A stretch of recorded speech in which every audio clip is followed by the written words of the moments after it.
I'm Vroom Vroom. And I'm Choo Choo. Today, we're going to a very special place, a colorful vegetable patch. Look, these are carrots. They're long and orange, and guess what? They're crunchy and so good for your eyes. Here are tomatoes. They're round and red, juicy and used for making yummy sauces.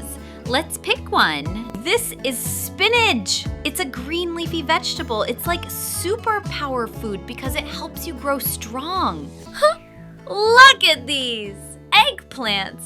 They're purple, which is a very unique color, and they can be used in lots of delicious recipes. So we visited the vegetable patch. Carrots for eyes, tomatoes for sauces, spinach for strength, and eggplants for their unique color. Eating vegetables is so important. Now, little friends, can you tell us your favorite vegetable?